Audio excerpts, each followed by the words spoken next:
Moi, je crois à une économie fondée sur de la justice. Et donc, je vais assigner Google et Apple devant le tribunal de commerce de Paris pour pratiques commerciales abusives. Parce que je considère que Google et Apple, aussi puissants soient-ils, n'ont pas à traiter nos startups et nos développeurs de la manière dont ils le font aujourd'hui. Et ça leur vaudra une amende Ça leur vaudra une amende. Une sanction financière importante ? Une sanction qui se chiffre en millions d'euros.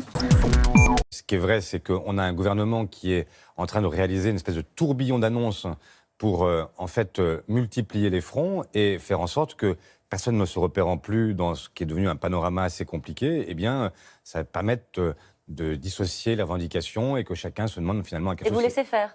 Personne ne laissera faire.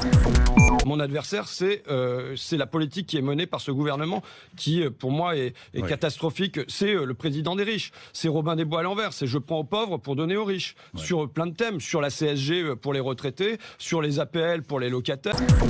J'accuse ce matin sur votre antenne le président de la République, Emmanuel Macron, d'avoir menti aux Français. Nous étions le 17 juillet 2017 dernier au Sénat. Il a eu cette phrase très claire. Ouvrez les guillemets, les territoires ruraux ne doivent plus être la variable d'ajustement, point. Il n'y aura plus aucune fermeture de classe dans les écoles rurales, point, fermez les guillemets. 7 mois après, dès la fin du mois de janvier, nous avons appris avec un certain nombre de nos collègues parlementaires la fermeture de dizaines et de dizaines de classes dans les écoles rurales. Oui, je crois que la colère sociale est en train de gronder en France.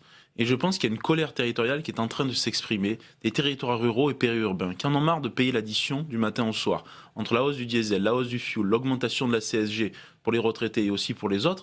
Et puis, vous venez de le dire également, ce qui frappe aujourd'hui ces territoires, ce sont les 80 km/h. On voit bien l'idée d'un gouvernement qui est déconnecté des réalités, qui est coupé de la France du réel.